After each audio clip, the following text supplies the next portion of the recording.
Bonjour tout le monde et bienvenue à un nouveau hors-série. Et aujourd'hui, c'est ma pause et je me rends pas très loin de la rue Masson, au 5175 4e avenue à Montréal.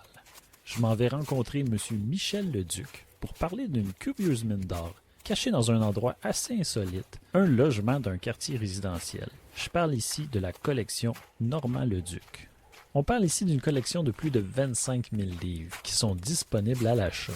On y retrouve d'ailleurs plusieurs ouvrages assez anciens. Par exemple, j'ai mis la main sur certaines éditions qui dataient de 1865. Il y a une très grande variété de livres, dans tous les domaines, de la poésie québécoise à la philosophie, en passant par l'histoire et la géographie. On retrouve aussi beaucoup de livres sur la religion et l'ésotérisme.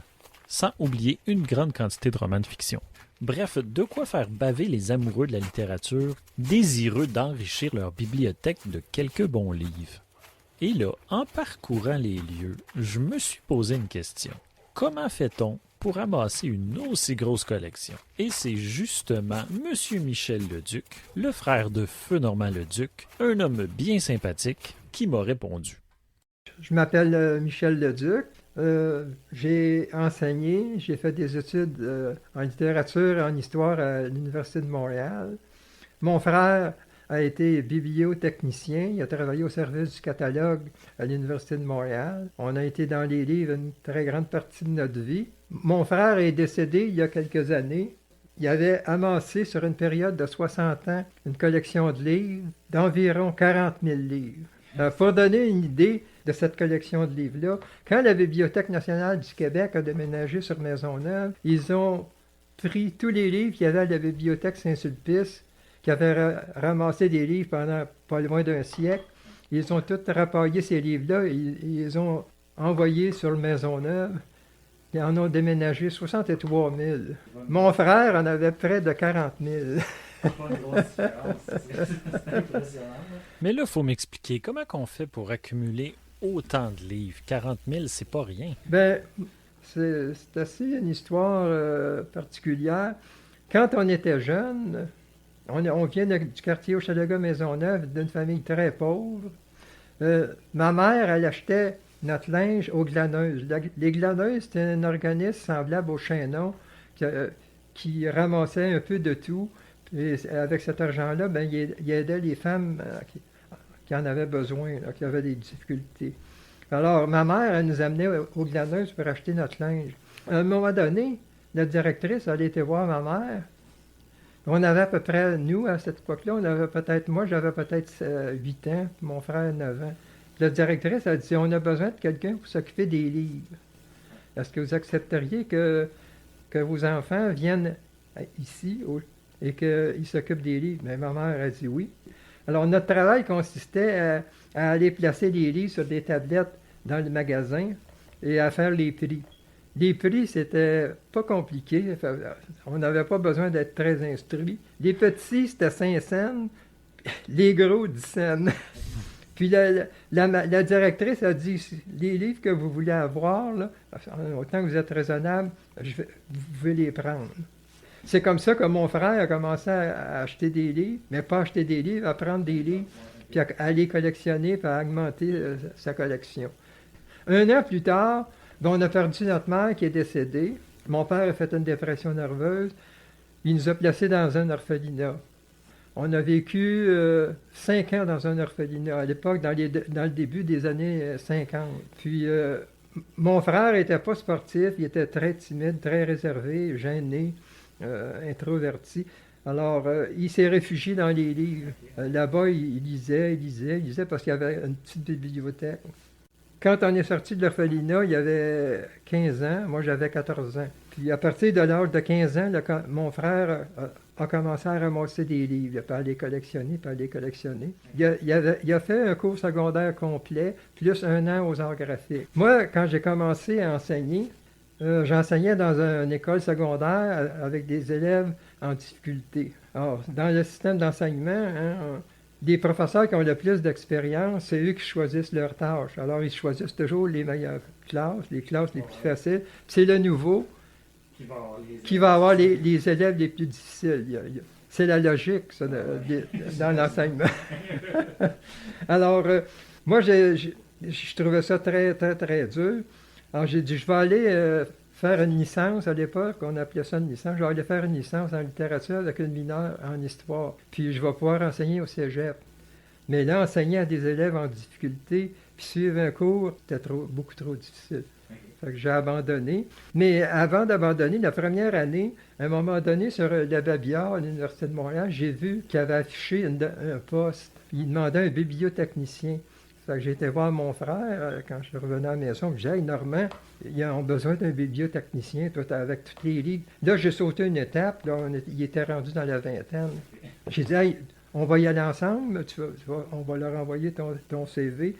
Quand il y aura un rendez-vous, ben, je vais y aller aussi avec toi. On y était. Puis là, ben, il y en a, des CV, il y en avait. Puis, ce qui est arrivé assez bizarre, c'est que le monsieur qui a sélectionné pour l'emploi, il a sorti un CV. C'était un de ses amis qui s'appelait Normand Leduc. Fait que c'était automatique. Il a pris celui-là, puis il dit, je vais donner l'emploi à mon ami. Fait que là, il a appelé Normand. C'était pas le bon dossier. Ça aurait dû être un dossier d'un autre. Fait que c'est mon frère qui était appelé. Puis là, quand il s'est rendu à son bureau, le monsieur l'a regardé. Hey, il dit, comment? Il dit, c'est pas vous? Fait que là, ben, il était tout surpris. Là, ben, quand il a vu qu'il s'était trompé, qu'il avait choisi un autre Normand Leduc, ben, il l'a pris quand même. Il dit, je vais vous engager. C'est comme ça qu'il a eu l'emploi que bibliotechnicien à l'Université de Montréal. Il a passé pratiquement toute sa vie là. Ouais, mais dans le fond, le hasard fait bien les choses. Oui, ouais. Puis c'est le hasard. Hein? Ceux qui disent que le hasard n'existe pas, mais c'est un exemple qui prouve comment que le hasard existe. Puis il a amassé des livres. La maison, ben, il avait hérité de la maison. Il avait quand même des bonnes conditions, un très bon salaire à l'université. Puis il a dépensé toute sa vie, tout son argent pendant 60 ans, parce qu'il en a acheté jusqu'à 75 ans. Il a appris comment choisir les meilleurs livres par son travail. Quand il faisait les fiches, les descriptions de la fiche du livre qui était parfois commandé par des profs, ben, il disait « Ah, ce livre-là, il est intéressant. » Ben, quand il avait fini de travailler, il s'en allait dans les librairies, il achetait le livre. Il a fait ça pendant toute sa vie. Puis il faut dire que les 5 ans qu'on a passé à l'orphelinat, mon frère, il s'est réfugié dans les livres. C'était une période très, très difficile dans la vie de mon frère, parce que lui, il n'était pas sociable, il n'aimait pas jouer, il n'aimait pas les sports, puis il était peureux. Dans le fond, il s'est réfugié dans les livres, c'est là qu'il a trouvé sa sécurité. Oui, il s'est réfugié dans les livres. Ça explique en grande partie pourquoi il a ramassé autant de livres. Puis c'était à tous les jours qu'il achetait un livre? Pratiquement, oui, parce qu'il achetait un livre, là, parce qu'il voyait une référence, il disait, ce livre-là est intéressant. Là, quand il avait fini de travailler, il allait l'acheter. Puis là, il commençait à le lire. Mais le lendemain ou deux jours après, il voyait encore d'autres livres intéressants. Puis là, il était un peu amasseur compulsif. Hein. Il était pas capable de se contrôler. Là, il achetait le nouveau livre, mais il en avait commencé un. Puis là, il y en avait un nouveau. Puis c'était comme ça, c'était perpétuellement, toujours avec un nouveau livre. Quand mon frère est décédé, son fils, il y a eu un garçon. Quand j'étais au salon mortuaire, il m'a dit, moi, je ne veux pas les garder, les livres. Fait que moi, je suis arrivé ici, là, au 51-75, 4e avenue, sa propriété, il demeurait ici. Quand il est décédé, j'étais au salon mortuaire, et c'est là qu'il m'a dit que, non, il dit, moi, je ne veux pas les garder, les livres. Fait que j'ai dit, ça m'a fait plaisir, Martin, de m'en occuper. J'avais quand même une bonne connaissance des livres. Mais je ne savais pas, moi, que mon frère avait autant de livres. Je croyais qu'il y en avait à peu près 2-3 000. Quand je suis arrivé ici, quand j'ai fait l'évaluation, combien il pouvait y avoir de livres, c'était près de 40 000. Puis quand la Bibliothèque nationale a déménagé sur Maisonneuve, puis ils ont pris les livres de la Bibliothèque de Saint-Sulpice, il y en avait 63 000, eux autres, ils en avaient ramassé 63 000 sur 100 ans. Sur 100 ans. Mon frère, il en avait ramassé 40 000. C'est pratiquement comme une bibliothèque de quartier. Là. C'était, oui, ça aurait pu être une très belle bibliothèque de quartier, d'autant plus que il achetait de tous les genres de livres. Quand il voyait qu'un livre était intéressant, il l'achetait, c'était une pulsion, il n'était pas capable de se retenir. Ici, il y a comme une sorte de déformation professionnelle. Puis c'est intéressant parce que normalement, dans une collection chez quelqu'un, on va retrouver quand même certains intérêts qui vont être un peu plus centralisés. Justement, comme dans une bibliothèque. Malgré tout, il y a quand même un axe qui est un peu plus omniprésent dans la collection. C'était les livres de religion, de spiritualité. Oui. Je vois qu'il y en a beaucoup. Ça, c'était un intérêt personnel de son côté. J'imagine qu'il devait les lire un peu plus. Non, parce qu'il en achetait tellement que son intérêt changeait à mesure. Quand il en achetait un nouveau, son intérêt était sur le nouveau. Alors, il arrêtait de lire celui qu'il lisait. Puis c'est un mouvement perpétuel, là. Pour marquer ses pages, dans ses livres, il laissait des papiers, des factures, des reçus, de la publicité, des fiches. Dans ses livres, en moyenne, il y avait entre 5 et 20 papiers. Heureusement qu'il ne marquait pas des lignes avec un crayon feutre ou qu'il ne pliait pas les pages. Quand il prenait des notes, c'était sur une petite feuille. Ouais. C'est pas une personne qui était du genre à justement gribouiller. Non. Puis il était extrêmement possessif, mon frère. Quand j'étais jeune, j'étais avec lui. Il voulait même pas que je touche à ses livres. Non, il ne prêtait pas. Non, il ne prêtait pas du tout. Puis il voulait pas les vendre. Ah oui, ok. À un moment donné, Martin lui avait dit, ça n'a aucun sens, là, papa, il faudrait que tu fasses un ménage, puis que ceux qui ne t'intéressent plus ou qui ne sont pas en bon état, que tu devrais les vendre. Il n'a jamais voulu. Puis à chaque fois qu'on est déménagé, quand on était plus jeune, il a toujours gardé ses livres. Il ne voulait pas faire de ménage, faire un tri, non. Ici, justement, c'est resté dans le même logement. Ça n'a pas eu à être déménagé. Ça aurait été épouvantable de bouger tous ces livres-là. Oui, mais avant qu'il y en ait une quantité aussi considérable, comme il a commencé à en acheter à 15 ans, mais à 15 ans, il n'y avait pas beaucoup d'argent, fait qu'il n'en a pas beaucoup acheté. Puis il en a perdu quelques-uns de ces livres-là, mais ce n'étaient pas des livres tellement intéressants. Puis on a déménagé parce qu'on était quand même pauvres là, dans notre famille. On a déménagé plusieurs fois, mais à chaque fois qu'on déménageait, il y avait toujours plus de livres. Je me souviens, on demeurait sur la rue Rouen, près de Cuvilliers. Il y avait peut-être 500 livres. On était jeunes, j'avais peut-être 18 ans, lui il avait peut-être 19 ou 20 ans. Puis on est déménagé sur le boulevard Pineuf, près d'Hochelaga, dans un 3e étage. Puis là, quand on a déménagé, il y en avait peut-être près de 2000. Là, j'ai dit à Normand, je vais encore t'aider à déménager tes livres, mais tu vas faire un ménage, tu vas faire un tri, puis ceux qui ne t'intéressent pas, ben, tu vas t'en départir ou tu vas les donner. J'ai dit, je vais t'aider à une seule condition, que tu le fasses. Il n'a jamais voulu le faire. Ben, je ne l'ai pas aidé à déménager. Monter ça dans un 3e étage, là, c'est quelque chose. Puis ça l'a toujours augmenté parce qu'il achetait continuellement des livres. Là, dans la collection, je remarque qu'il y a aussi des livres assez anciens. J'ai vu des éditions qui dataient de 1860. J'imagine donc qu'il achetait autant du neuf que du usagé à l'époque. Oui, mon frère, il achetait, je pourrais dire, au moins le quart de ses livres, le tiers de ses livres, c'était il les a achetés neufs, au prix neuf. Mais il en a acheté beaucoup aussi dans les librairies de livres usagés. Il était connu à peu près de tous les libraires à Montréal. Quand le libraire voyait arriver Normand, là, il se frottait les mains et disait « Bon, je vais faire une bonne journée aujourd'hui. » Quand vous avez accepté de vous charger de la vente justement des livres, ça ne devait pas se trouver dans l'état irréprochable dans lequel ça se trouve maintenant. Là. Maintenant, tout est bien classé, sujet par sujet. On se croirait dans une bibliothèque. Mais quand je suis venu ici, là, il a été exposé le samedi et le dimanche. Quand Martin m'a demandé si je voulais m'occuper des livres, j'ai dit oui, ça va me faire plaisir. Je suis venu le lundi.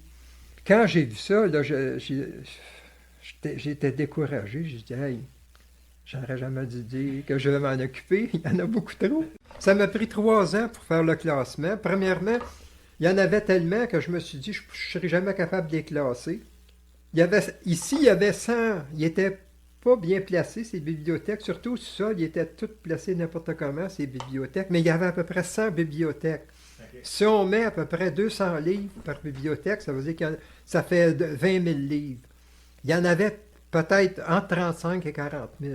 Il y aurait eu besoin de 100 bibliothèques supplémentaires pour mettre ces livres. Mais c'est tous ces livres-là qui n'étaient pas dans les bibliothèques, ils étaient tous à terre, empilés. Puis souvent, quand il revenait d'acheter des livres dans une librairie, il prenait son sac, puis il descendait rapidement au sous-sol pour pas que sa femme voie qu'il avait encore acheté des livres. Puis là, il empilait les sacs un par-dessus l'autre à terre, dans les rangées. Ça en était comme un peu maladif. C'était comme une addiction ou une dépendance à l'achat des livres dans le Oui, fond. c'était un peu semblable. C'était un peu semblable aussi aux gens qui avaient des tocs, là, qui ramassaient tout, puis sauf que mon frère, il ramassait quelque chose, souvent que c'était des livres qui étaient intéressants, qui avaient de la valeur, puis qui ont été bien conservés. Parce que, Il était quand même sélectif. oui, il était très, très sélectif.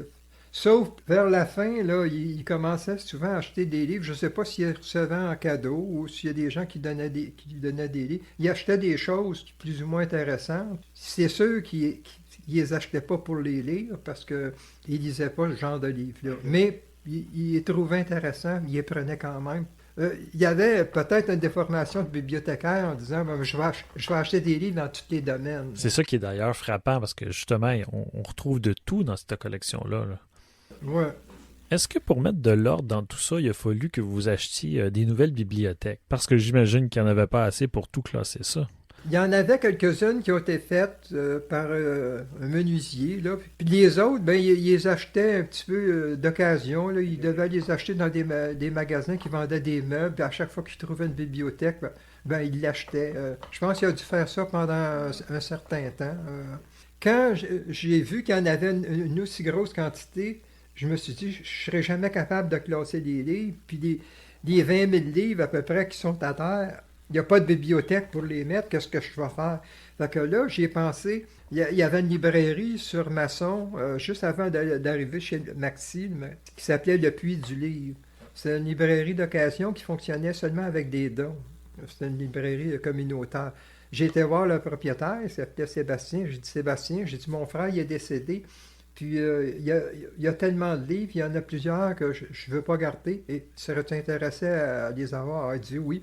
Ben j'ai dit, je vais t'en mettre sur une table, puis je vais t'appeler, puis tu viendras les chercher. Fait que j'en mettais à peu près 300-400 sur une table. Il venait les chercher, là, je l'aidais à mettre ça dans sa camionnette, puis là, il s'en retournait. Puis à chaque fois que la table était pleine, j'en avais encore 300-400 sur la table, là, je l'appelais. Des fois, il venait 2 fois par semaine, des fois 1 fois par semaine. J'ai fait ça pendant plusieurs mois. J'ai évalué que j'y avais donné près de 10 000 livres. Tous ces livres-là, il fallait que je fasse quelque chose. J'aurais jamais pu classer tous les livres qu'il y avait. Fait que là, 10 000 livres, c'était quand même une bonne quantité. Là, je commençais à avoir clair. Puis là, j'ai dit, je vais les classer comment? Parce que là, je ne savais pas les quantités qu'il y avait.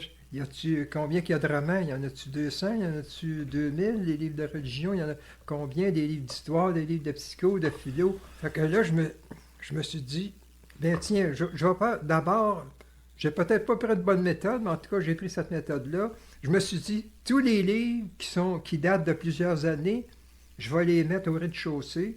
Puis tous les livres récents, je vais les mettre au sous-sol. Fait que là, tous les livres qui étaient récents au sous-sol, je les ai montés au rez-de-chaussée. Puis tous les livres qui étaient au rez-de-chaussée, qui n'étaient pas récents, je les ai descendus. Ça a dû faire beaucoup d'allers-retours, disons-le. Ah, Mais comme ça, là, ça m'a permis de les manipuler puis de les mettre par ordre.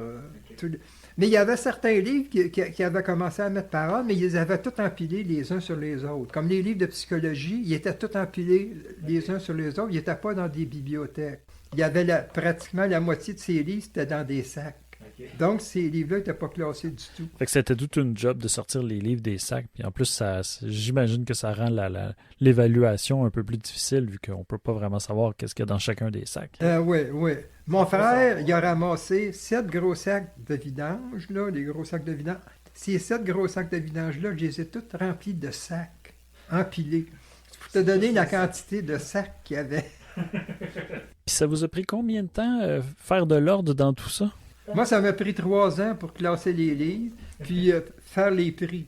Oui, oui. Faire les prix, je me suis demandé comment je vais fonctionner pour faire les prix. Je voulais quand même pas aller trop vite, mais en même temps, je voulais pas trop prendre mon temps, parce que je m'apercevais que ça serait là. Fait que j'ai décidé, je vais faire des prix, toujours les mêmes prix. 5 $, 10 $, 15 $, 20 $. Parce que si j'avais pas fait ça, à chaque fois que j'aurais pris un livre, là, j'aurais dit, bon, je le vends-tu 5 $, lui 6, 7, je le vends-tu 4? Ah, celui-là, je le vends-tu 10? Est-ce que je le vends 8? Est-ce que je le vends 12? J'ai dit 5, 10, 15, 20. Puis j'allais vers le plus bas. Fait que j'arrivais à moi, lui, 5 $, l'autre 10 $, l'autre 5 $, l'autre. Ça a été assez rapidement. C'est comme ça que j'ai réussi à aller assez vite pour, je ne sais pas combien de mois que ça m'a pris, mais au total, ça m'a pris 3 ans pour classer puis faire les prix, puis que la collection de Normand puisse être mise en vente. Là. Ça paraît peu de temps, à mon avis, quand on regarde la quantité de travail. Oui, c'était. Je ne savais pas si j'avais la santé pour le faire, là, mais j'ai réussi à passer au travers. Ben d'ailleurs, c'est tout un accomplissement. Oui. C'est le travail le plus dur que j'ai fait dans ma vie. Ah oui. J'ai rien fait de plus aussi dur, aussi difficile dans ma vie que ça. Là, maintenant, désormais, il vous reste le travail de la vente des livres. Voilà, c'est un travail facile puis agréable. Là. Au tout début, on a fonctionné par rendez-vous, mais au tout début, on a essayé de la vendre en bloc. OK. Il y a des gens qui sont venus, mais quand ils ont vu la quantité de livres, ils sont repartis. Ah oui, OK. Il y en avait trop. Comme en bloc, vous Ouais, achetez c'est tout quelqu'un ça. qui voudrait partir une librairie de livres d'occasion avec 25 à 30 000 livres. Là. On en a à peu près 25 000 ici, puis on en a 5 000 d'entreposés. Fait que quelqu'un qui aurait acheté ça, c'était trop. Il y en a qui ont dit, on en achèterait, je sais pas, moi, 5 000, 6 000, 10 000, mais il aurait sélectionné. Puis nous, on voulait pas que quelqu'un arrive et prenne les 5 meilleurs, les 5 000 meilleurs, les 10 000 meilleurs, puis qu'on reste prêt avec les autres. Fait que j'ai à Martin, on serait peut-être mieux d'essayer de les vendre à l'unité, puis on va faire venir des gens. Ouais. Puis c'est beaucoup plus agréable, puis en même temps c'est plus intéressant, puis on sait que les livres, ceux qui les ont achetés, Les achètent pour les livres. pour les livres, c'est ça. C'est pas juste une question de... Ils les achètent en considérant leur valeur dans Ouais. le but de les revendre. Ouais. Fait que- Mon frère, il était collectionneur, mais il ne recherchait pas un livre pour sa valeur. Il fallait que le livre soit intéressant. Ouais, c'était son principal critère. Même s'il savait qu'il ne lirait pas. Il y a des livres là, qu'il a achetés et qu'il n'a jamais lus. Comme tous les livres de philosophie, là, je pense qu'il n'y en a pas un qui a lu. OK. Parce qu'il y avait... Moi, je me suis servi du principe que s'il n'y avait pas de papier dedans, c'est parce qu'il ne l'avait pas lu. Ça fait du sens. Ah, il a acheté des livres, des livres de science, il n'en a presque pas lu. Mais il lisait des choses sur la science dans les revues, comme Science et Vie, là, Ouais. Science et Avenir. Ça, c'était vulgarisé. Il les lisait. Si on s'attarde sur la collection elle-même, en termes de romans, on parle d'à peu près combien de livres? On a fait imprimer un signet, mais ça varie, hein, à cause comme on vend les livres, là, les quantités qu'on a indiquées, ils sont pas exactes. Pour donner une idée, là, en format de poche, Normand avait à peu près 4500 livres en format de poche. En religion, environ 4000. En ésotérisme, 1000. Des romans, il y en avait 2500 à peu près. Puis ça ne comprend pas l'entrepôt où on en a à peu près 5 à 6 000. Là, ça, c'est pas compté. En tout cas, oui, histoire, on a à peu près 1800. Les essais, à peu près 2000. Psychologie. En philosophie, c'est ça qu'on a vendu le plus. C'est les premiers livres qui sont partis. Ah oui. Là, parce que c'est plus difficile à trouver des livres de philo d'occasion. Parce que ceux qui ont des livres de philosophie, en général, ils s'en débarrassent pas. Fait qu'il nous en reste à peu près 150 en philosophie. En livre d'art, on en a à peu près 200. On a un peu de tout santé, des livres de santé, loisirs, 700. On a des livres pour la jeunesse, des livres d'enfants. On a des livres québécois. Les livres québécois, on en a peut-être pas loin de 1000. On a un peu tous les genres. On a à peu près 400-500 livres en anglais. On a une section spécifique de livres anglais, mais en général, il y en a à peu près dans les sections de livres français aussi. Il y en a quelques-uns. Il y a une personne qui est venue ici, là, qui nous a dit, moi, c'est la première fois de ma vie que je vois autant de livres et autant de bons livres.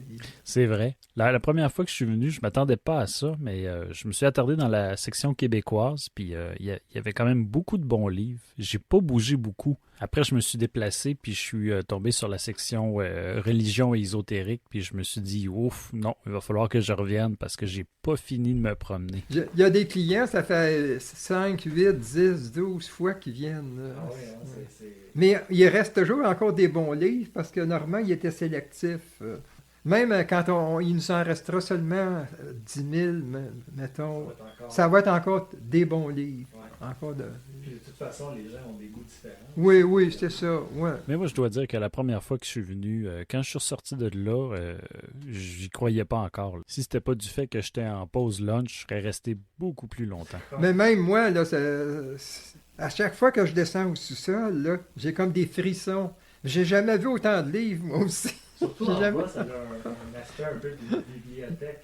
Mais quand la première fois je suis arrivé ici, par exemple, après son décès, puis qu'il était exposé, puis que le lundi, je suis arrivé ici, j'avais pas la même impression. Hein, j'étais découragé. C'est beau, c'est bien classé, non, effectivement. Combien de temps vous pensez que ça va prendre pour vendre toute la collection Normand-le-Duc? Mon frère, ça lui a pris 60 ans. Il en a acheté de 15 ans à 75 ans. Puis à 60, même avant son décès, quelques jours avant son décès, il a acheté encore des livres.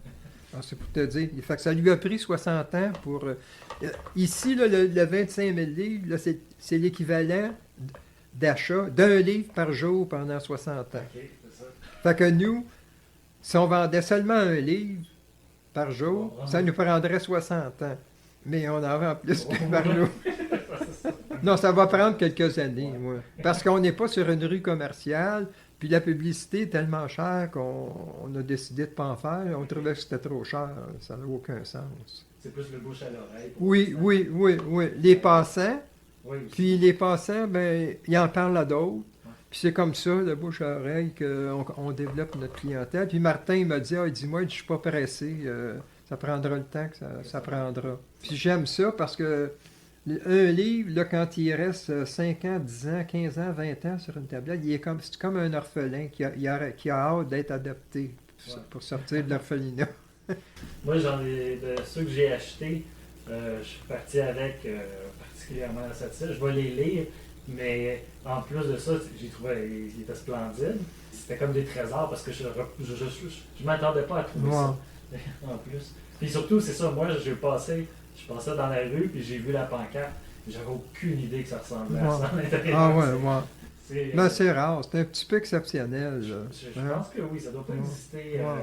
C'est assez exceptionnel comme. Non, parce que il faut dire qu'en plus d'être dans le monde du livre, puis d'être collectionneur, il était un peu amasseur compulsif. Parce qu'il y en a qui vont se monter une bibliothèque, mais ils se contrôlent. Là, ils ne mettent pas tout leur argent dans l'achat de livres. Mon frère a mis pratiquement un très fort pourcentage de ses revenus dans l'achat des livres. Il aurait aimé, mon frère, là, avoir acheté tous les livres des librairies à Montréal, puis être capable de rentrer ça dans son logement. On appelle ça, souvent, le syndrome de Diogène. Diogène, dans la légende, quand il nous le représente, il est sur le bord de l'océan, il y a un baril, puis il voudrait, avec son gobelet, il prend de l'eau de l'océan, puis il remplit ça dans son baril. Il aurait voulu mettre toute l'eau de l'océan dans son baril. Mais Normand, lui, aurait voulu mettre tous les livres qui existent dans sa maison. C'est le fun parce que les gens qui sortent d'ici, ils sont contents. Là. La plupart sont contents. Là. Ils ont acheté des... Puis les prix sont raisonnables. Le prix que j'ai fixé dans le livre, je l'ai basé sur le prix que des livres qu'on peut trouver au Chaînon, par exemple, ou à Renaissance. Et dans les librairies d'occasion, là, de livres usagés. Fait que j'ai fait un prix entre le prix du Chaînon et une librairie de livres usagés. J'ai essayé de faire ce prix-là. En moyenne, c'est pas scientifique, là, mais j'ai fait à peu près, si je fais une moyenne de réduction sur les livres, c'est à peu près 62, entre 62 et 65% de réduction. C'est la minorité des livres qui sont à 50%. Pratiquement la majorité là, sont à 60, 65, 70, 75% de réduction. C'est des prix qui sont quand même très raisonnables, là. La seule chose qui est difficile, c'est de faire une sélection puis respecter son budget. La plupart des gens, je le vois parce que ils font une sélection de livres, là, puis à un moment donné, ils se rendent compte qu'ils en ont trop pris. Fait que là, souvent, je demande aux gens, bon, mais ceux que vous ne voulez pas, laissez-les sur les tablettes, là, laissez-les sur les comptoirs, laissez-les pour que je puisse les replacer moi-même. Fait que quand, à 5 heures, je ferme la maison, qu'il n'y a plus de clients, là, je vais voir, puis là, je vois beaucoup de livres qui ont été laissés de côté. Ça veut dire que c'est des livres qu'à un moment donné, les gens se sont dit, ah, ben là, il faut que je fasse une sélection, j'en ai trop pris. Ça m'est arrivé. Mais en général, les gens, ils sont sortis puis ils étaient contents. Puis la preuve qu'ils étaient contents, ben ils nous envoient d'autres clients. C'est plaisant de voir que quand les gens trouvent un livre, comme hier, non pas hier, c'est dimanche, il y a une fille avec sa copine, ils sont venus. Puis là, elle a vu la collègue. Ah, vous avez des livres de biographies des femmes, vous vendez ça à 5 $. Il m'en manque 2 dans ma collection. Puis ça, il y en a à peu près 30 dans une collection complète. Elle a trouvé les 2 livres qui lui manquaient. Elle aurait dû voir le sourire. J'ai trouvé les 2 livres qui me manquent. Ça, c'est le fun parce que parfois, c'est pas tout à fait évident de trouver là, un numéro dans une collection, là, comme par exemple les Agatha Christie, là, les hardcovers bleus. Là. Ils existent encore, mais de toutes les retrouver, c'est pas si évident. Oui, ouais. J'avais la collection complète des Maigret, 41 volumes. Mais je les ai mis quand même en vente séparée parce que c'est tellement populaire, les Agatha Christie, que les gens en ont déjà quelques-uns. Ça m'aurait pris beaucoup de temps avant de vendre les 41 volumes. Alors que là, les gens achètent et ils complètent leur collection. Sur ça, je les ai mis séparément. Ouais. Puis ils sont en bon état. Ils sont pratiquement à l'état de neuf aussi. Le fait qu'il n'y ait pas lu une très grande majorité de ses livres, mon frère, puis qu'ils les aient jamais passés à quelqu'un d'autre, ben, ils sont restés à l'état de neuf. Ouais. Puis surprenant, j'ai été surpris, moi, que ces livres empilés les uns sur les autres, j'ai eu aucune perte. Parce que quand tu vois des livres de 20, 25, 30, 35 $, là, tu dis ça aurait été de valeur. Non, ils n'ont pas pris l'humidité. Non. On n'a pratiquement pas eu de perte. On en a perdu peut-être 150. Là, OK.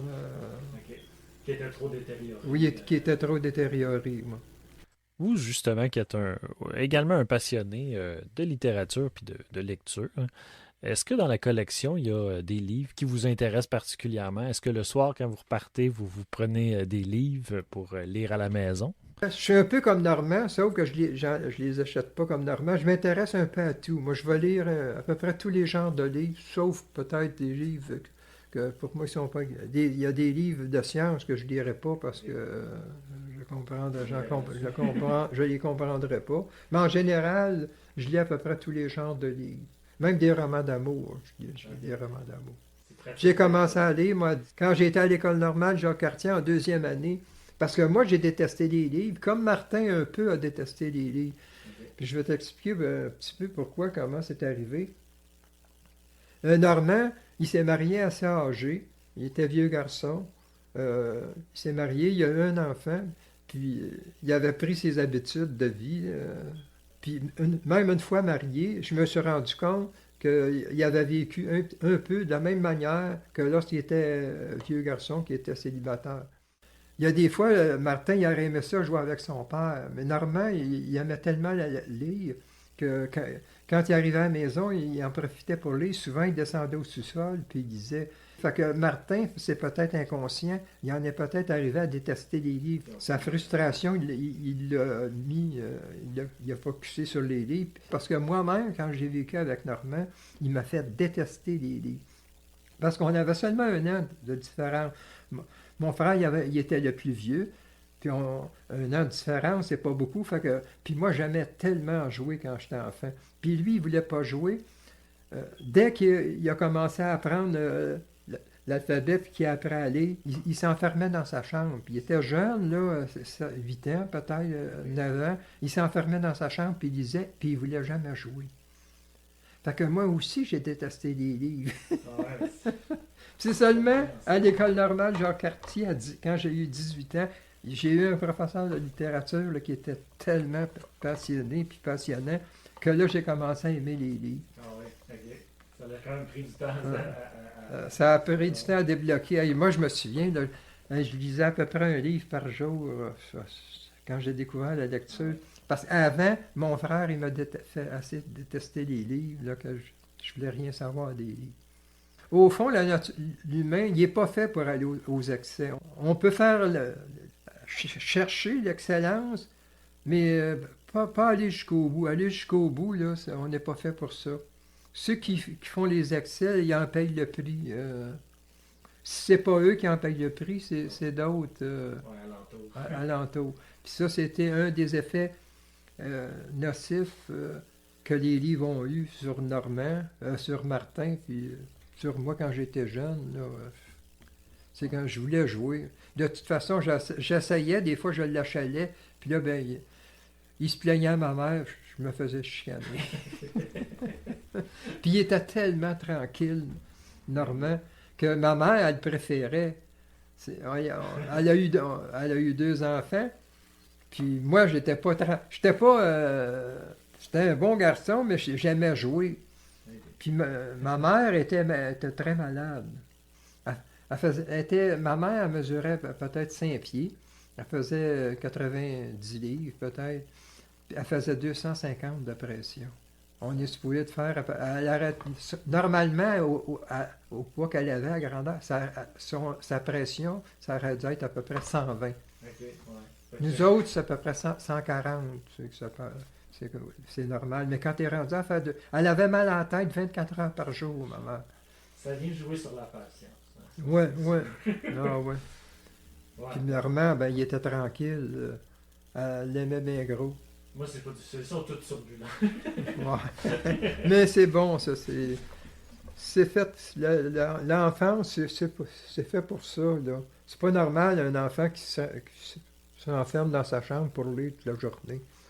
Moi, je pense que ça s'est développé plus tard aussi. J'ai pas l'impression. Tu sais, j'ai commencé à aimer lire, je pense que je devais être au niveau du secondaire. Quand j'ai découvert les livres qui m'intéressaient, parce que les livres qui imposaient à l'école, ça rendait la conception de la littérature difficile. Oui. Moi, quand j'enseignais, j'avais parti un club de livres dans toute l'école. Ah oui? Puis à l'époque, j'achetais mes livres à la librairie tranquille parce qu'il était le seul qui achetait des livres, puis il ne s'occupait pas de l'index. Okay. Toutes les autres librairies à Montréal, là, quand tu allais acheter des livres, je te parle dans les années 60, là, avant la Révolution tranquille, les autres qui achetaient des livres, ils recevaient les commandes, parce qu'à l'époque, dans les années 50-60, c'était les institutions religieuses qui contrôlaient tous les hôpitaux, toutes les écoles. Fait qu'imagine leur pouvoir d'achat quand ils achetaient des livres, c'était énorme. Fait que les libraires, ils ne pouvaient pas vivre sans les communautés religieuses, alors ils ne vendaient pas de livres à l'index.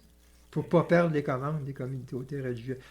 Tranquille, quand il a parti sa librairie, il était le seul qui vendait des livres qui étaient à l'index. Okay. Il était connu, c'était un des libraires les plus célèbres qu'on a eu au Québec, la librairie Tranquille. Moi, quand j'enseignais, ben, j'avais parti à un club de livres, mais seulement des livres de poche. Je donnais une liste de livres, là, puis le professeur qui enseignait le français dans les classes, il faisait cocher par les élèves le livre qu'ils voulaient. Puis moi, je reprenais toutes ces feuilles-là, j'allais voir tranquille, puis là, il me fournissait un livre. Okay. Puis à l'époque, ben, il était pas cher, là, c'était $1 du livre. Puis le livre que j'ai vendu le plus, je pense, à une centaine d'exemplaires, peut-être 120 exemplaires, c'était L'Homme invisible de H.G. Wells. Okay. C'était tout un petit peu... J'essayais de trouver des livres qui pourraient intéresser les adolescents. C'est L'Homme invisible, Le fameux homme Oui, invisible, oui. le film, là. Oui, la série qui a passé à la télévision. Là. Et c'est ce qui conclut mon entrevue avec Michel Leduc. On a continué à jaser, mais on s'éloignait un peu du sujet principal. J'espère que vous avez apprécié l'épisode. Moi, pour ma part, j'ai adoré ma rencontre. Et il ne serait pas impossible que M. Leduc revienne éventuellement à parler d'un autre sujet au podcast, pourquoi pas.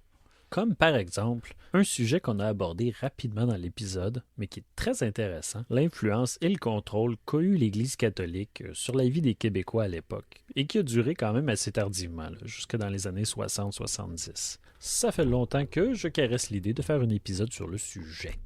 Donc, évidemment, je vous conseille d'aller voir sur place au 5175 4e Avenue à Montréal. C'est ouvert du jeudi au dimanche, de midi à 17h.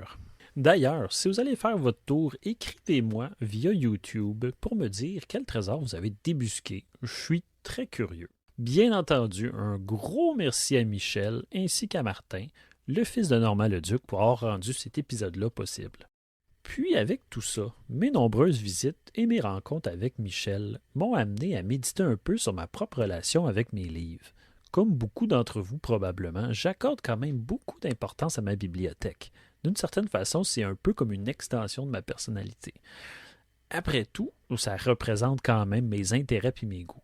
Mais est-ce que c'est ma façon de m'afficher comme personne ou c'est plutôt un havre de paix pour moi, un refuge personnel de connaissances? Si certaines personnes essaient de prouver leur intellect par une bibliothèque bien remplie, je pense pas essayer d'impressionner quiconque avec la mienne. J'imagine donc que c'est un peu plus comme un havre de paix. C'est peut-être matérialiste. Comme dirait ma femme, mon petit bonhomme de cime y est heureux quand il regarde sa bibliothèque. Mais dans le fond, est-ce que j'achète plus que ce que je peux arriver à lire? C'est quand même le problème de plusieurs bibliomanes. La parole de Michel résonne encore dans ma tête. Un livre qui traîne sur une étagère, c'est comme un orphelin qui attend d'être adopté.